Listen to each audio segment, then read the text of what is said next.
तो चलिए स्टूडेंट्स, हम लोग आगे की तरफ बढ़ते हैं और देखते हैं हमारा नेक्स्ट पार्ट।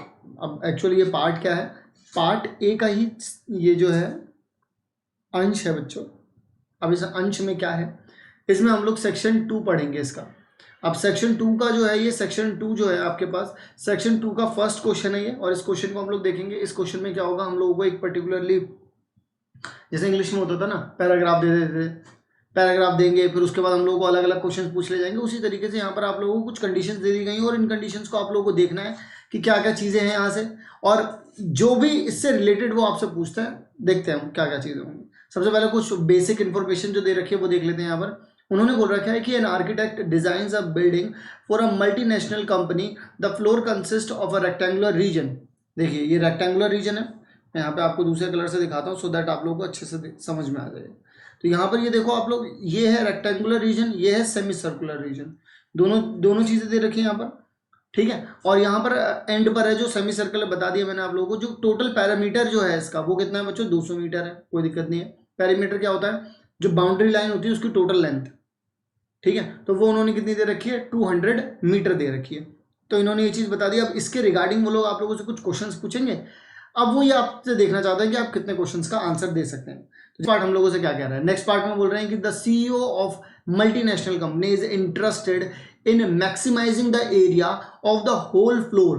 वो अब चाह रहे हैं, अब वो सिर्फ ए का एरिया नहीं चाह रहे, यानी कि वो सिर्फ रेक्टेंगल का, जो रेक्टेंगल पोर्शन था उसका एरिया नहीं चाह रहे, अब वो चाह रहे हैं कि उसके अंदर सेमी सर्कल भी जोड़ दो।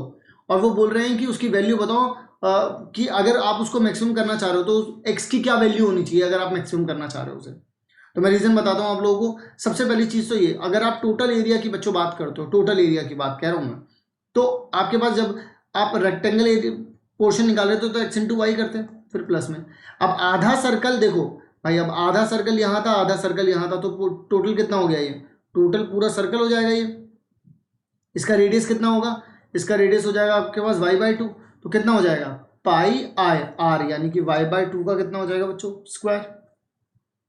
अब मुझे ये पता करना है कि इस पूरे को मुझे मैक्सिमम करना है, तो वो मैक्सिमम होगा कब, x की कौन सी वैल्यू पर होगा। तो x की किसी भी चीज को मैक्सिमम करते हैं कब करते हैं, जब वो सिंगल वेरिएबल में होती है। और सिंगल वेरिएबल में करने का क्या तरीका है, मेरे को ये पता है कि जब ये 200 इज इक्वल्स टू में 2x प्लस में पाई वाई था, तो यहाँ से मैंने जब y की वैल्यू निकाली थी तो मुझे मिला था 200 माइनस में 2x अपॉन में पाई।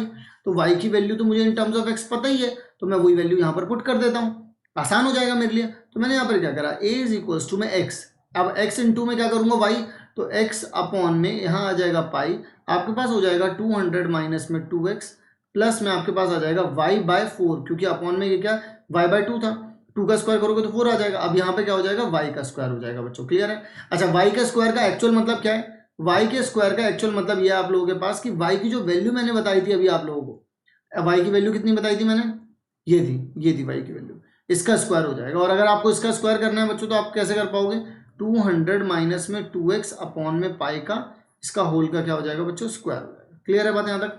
अब एक एक करके सारे काम करने हैं, यहाँ पर मल्टीप्लाई कर दो सबको। तो यहाँ पर अगर आप मल्टीप्लाई करेंगे बच्चों तो यहाँ पर आ जाएगा आपके पास 200x अपॉन में पाई आ जाएगा, वेरी गुड, प्लस माइनस में आ जाएगा 2x का स्क्वायर अपॉन में पाई आ जाएगा, वेरी गुड, फिर प्लस में। अब एक एक करके चीज़ें देखना है, यहाँ पर कितना हो जाएगा, ये इसका स्क्वायर होना है, पाई का भी स्क्वायर हो जाएगा, तो एक पाई स्क्वायर से एक पाई हट जाएगा, ये पाई हट जाएगा, सिर्फ अपॉन में बचेगा 4 पाई। अब 200 का स्क्वायर करोगे तो कितना आ जाएगा, 40,000, 40,000 अपॉन में कितना आ जाएगा, पाई, ठीक है। फिर उसके बाद प्लस में माइनस 2x का स्क्वायर करोगे तो कितना आ जाएगा, 4x का स्क्वायर आ जाएगा, अपॉन में क्या चल रहा है, 4 पाई चल रहा है। फिर इन दोनों को मल्टीप्लाई करो और 2 से भी मल्टीप्लाई करो तो 200, 400, 800 आ जाएगा, तो यानी कि माइनस का 800x अपॉन में 4 पाई आ गया। क्लियर है ये बात यहाँ तक, ये यहाँ तक हमारे पास एरिया निकल करके आया। अब मैं क्या करूंगा, इन सब के बेस को सेम, मतलब डिनोमिनेटर को सेम करूंगा, तो 4 से डिवाइड, 4 से मल्टीप्लाई, 4 से डिवाइड, 4 से मल्टीप्लाई, क्लियर है। तो यहाँ पर अब मेरा न्यू एरिया कितना हो जाएगा, मेरे पास न्यू एरिया हो जाएगा बच्चों यहाँ पर 800x अपॉन में 4 पाई, 800x अपॉन में 4 पाई, और यहाँ पर हो जाएगा मेरे पास माइनस का 8x का स्क्वायर अपॉन में 4 पाई, और प्लस में 40,000 अपॉन में 4 पाई, प्लस में 4x का स्क्वायर अपॉन में 4 पाई, माइनस में 800x अपॉन में 4 पाई। अब इससे तो ये डायरेक्ट कट कैंसिल हो रहा है, और माइनस के 8x स्क्वायर में से प्लस का 4x स्क्वायर चला गया, तो कितना बच गया आपके पास? बच गया बच्चों 40,000 माइनस में 4x का स्क्वायर अपॉन में कितना आ गया 4 पाई। अगर आप ऊपर से कॉमन निकाल भी लेते हो 4 तो आपके पास कितना बचा बच्चों? 10,000 माइनस में x का स्क्वायर डिवाइड बाय कितना आ जाएगा? पाई आ जाएगा, क्योंकि 4 से तो कैंसिल कर दिया। तो हमारे पास एरिया कितना आ गया? हमारे पास एरिया आ गया बच्चों ये 10,000 माइनस का एक्स स्क्वायर, ठीक है, अपॉन में पाई। क्लियर है यहाँ तक? ये एरिया था। लेकिन अब इसको डिफरेंशिएट करना है एज ऑब्वियस, तो यहाँ पर हम लोग डिफरेंशिएट करेंगे तो कितना आ जाएगा? डी ए अपॉन में D X is equals to में देखो 10,000 अपॉन में पाई रखोगे उसका 0 ही हो जाना है, और माइनस का कितना हो जाएगा? माइनस का 2x हो जाएगा, अपॉन में कितना आ जाएगा? पाई।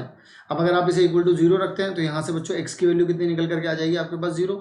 जब x की वैल्यू 0 निकल करके आ रही है, अब हाँ, आप में से कोई ये बोल सकता है कि सर x की वैल्यू जब हम पुट करेंगे तो कितना आंसर आएगा, क्या होगा? तो मैं आप लोगों को एक बात और बता देता हूँ। अगर आप इसका डबल डेरिवेटिव निकालते हैं बच्चों, क्योंकि हमें ये भी पता करना है इसका मैक्सिमम निकालना है ना, तो इसका डिफरेंशिएशन करेंगे तो हमारे पास कितना आ जाएगा? माइनस का 2/पाई आ जाएगा।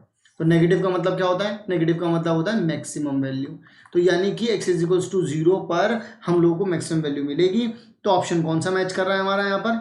अगर हम लोग ध्यान से देखें तो ऑप्शन हमारा मैच कर रहा है बच्चों ए ऑप्शन। ए ऑप्शन जो है हमारा बिल्कुल करेक्ट आंसर है, ए ऑप्शन। क्लियर है बच्चों बात? हर एक चीज़ अच्छे से समझ में आनी चाहिए, क्या कर रहे हैं, क्यों कर रहे हैं, ऐसा ही क्यों करा, वो भी तो कर सकते थे।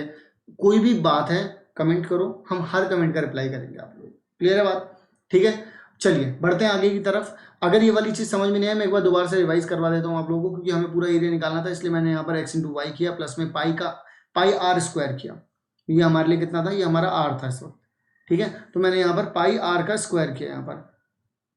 अब मैं अगर आप लोगों को बताऊँ यहाँ पर, तो ये चीज़ हो गई थी यहाँ पर। क्लियर? ओके। फिर उसके बाद यहाँ पर मैंने ये मेरे पास टोटल कितना था बच्चों? ये मेरे पास y था, तो ये भी मैंने करके देखा। फिर यहाँ पर ये जो चल रहा था पाई आर का स्क्वायर, मैंने इसको सॉल्व किया। फिर फर्दर इनके डिनोमिनेटर यहाँ पर बराबर करे, फिर उसके बाद इसको सॉल्व करके ये फाइनल कंडीशन बनी आपके टोटल एरिया की। फिर उसको डिफरेंशिएट किया, यहाँ से x की वैल्यू निकाली, कितनी आई? 0 आई। फिर डबल डेरिवेटिव निकाल करके देखा, ये नेगेटिव आ रहा था, तो उससे ये प्रूव हो गया कि ये मैक्सिमम वैल्यू दे रहा है। बस यहाँ पर ऐसा ही थोड़ा सा काम किया हम लोगों ने।